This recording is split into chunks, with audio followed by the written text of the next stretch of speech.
Hello, my friends, and welcome back. Thank you for being with me again today.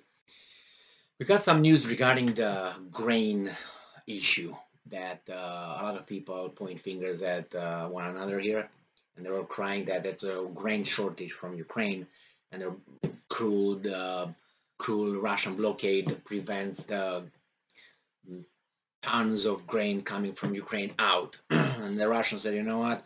We give you the option, take your mines out of your port, and we were going to create a corridor, safe corridor, 3 nautical miles wide, 70, 80 nautical miles long. You can go through that. We're good. The Ukrainians said, we're not idiots. We're not going to do that because once you take our mines out, you come and do the landing. I just posted a video where the Russians bringing 5 huge landing ships in the Black Sea. I wonder for what? Yeah, for water ski, I guess. Yes, so you see, and so the Ukrainians said no. Okay, then the Belarusian President Lukashenko, he made his offer. He said, you know what? We're going to do this. You can take your grain away from your country through my territory, just transit it, go into the Baltic Sea ports and ship it to the rest of the world and feed the hungry. But guess what? But he got one little thing there, Lukashenko said, but if we agree with that, we have to get something in return, not only a badge of being good, which we're not going to be given. That we already know. We're painted in that kind of color that doesn't take off even if you use bleach. So we have here said, how about we can also send our products using those ports for the duration of using the Ukrainian grain. Well, obviously the other guy said, no, you're crazy, Lukashenko. No. So they said, no, the Russians are not. So the mines don't go out. Lukashenko's offer, which I thought it was decent, was just scoffed at. And now the Russians come with some other options. Let's see what are the other options. So this article comes from Ukrainska Pravda, June 3rd, 2022. Putin proposes that Ukraine exports grain through destroyed Mariupol or Belarus, and he's going to give more options. They're not in the title. So he said that President Putin said that Russia is prepared to ensure the export of Ukrainian grain through the Russian-occupied ports of Berdyansk and Mariupol, and to guarantee the peaceful passage of grain ships in international water from ports under Ukrainian control. Well, that's what he said. Putin claims that Russia is not interfering with the export of Ukrainian grain abroad and that there are several export options. And he says, first of all, and I'm quoting, you're welcome to export through the ports controlled by Ukraine, the Black Sea coast, Odessa, and nearby ports. It wasn't us who mined the approach to the port. It was Ukraine that mined it. Well, for good reasons, I might add, right? Let them clear the mines and let the grain ship leave the port. We guarantee their peaceful passage into international water without any problems. And then we come in. Uninvited. That's rude.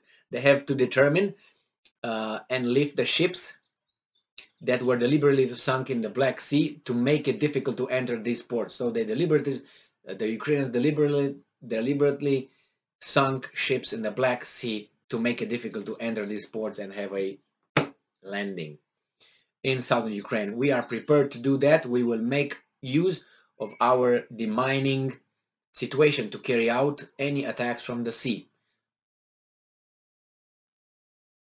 See, so we will make sure of the demining situation to carry out any attacks from the sea. So he's not an idiot.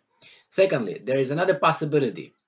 The ports of the Sea of Azov, Berdyansk, Mariupol are under our control. We are prepared to ensure the smooth export of Ukrainian grain, among other things, through these ports. We are finishing up our demining operations. We will take care of necessary logistics, quote unquote. He gives options. He comes with something on the table. And this is what is the most important thing that I think this finds, like you go by a car that's moving and you look in it and there are two people having sex in there. Oh my God, I caught you right there. You have a flashlight, even worse. But here you have the options that catches the Ukrainians in the act. Putin also noted that Ukraine could export grain through Romania, Hungary, or Poland, which is a fact. And if you look at the little map or globe, you can see that it has a big border with Romania, North Romania, and then you can find that they can do it through even through Romania, going to the Romanian ports of Constanța, which is, or Brăila, they are big ports. They can go out, so they bypass the whole blockade if they want. That's a good one. They can go through Poland, that's true, and from Poland they can ship how much they want, and they can also go through Hungary, but Hungary, Poland, not you know what I mean. Or you can go through Hungary and Poland. So they have many routes. But they say no. If we don't have it by Odessa and you guys just leave, no good. What are you talking about? We gave you so many options. We didn't give you. Actually, I gave him all the options. There's no. The only option that the Ukrainians want cannot be achieved by the Russians. That is, let's say I give you 10 options to live, and you say no, I want to live only that way. Well, first, you're not in a position to dictate. No, screw you.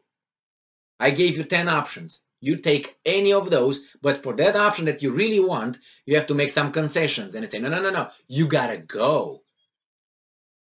I mean, I gave you 10, you got 10. I'm eager, I'm okay to work with you on that one, the only one that you find viable, which is Odessa and the other port over there, or the ports nearby. But you want that one only if I just leave somehow. I just, you make it in bad faith. You negotiate in bad faith. I think you are the ones who are holding hostage the entire world with grain, not Russia. And the reason is why you have 10 options. I'm exaggerating, but you have Romanian options, you have Hungary, Poland, Belarus, Baltic states, which are all open to take including us, from Mariupol and the other one, Balensk, Balabalababa, and the ports.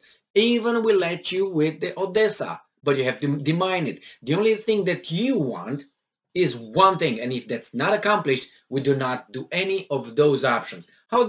Put yourself in both shoes. Why do you want only that option? And that option, you know that it's impossible to be done. You can't ask the Russians to leave.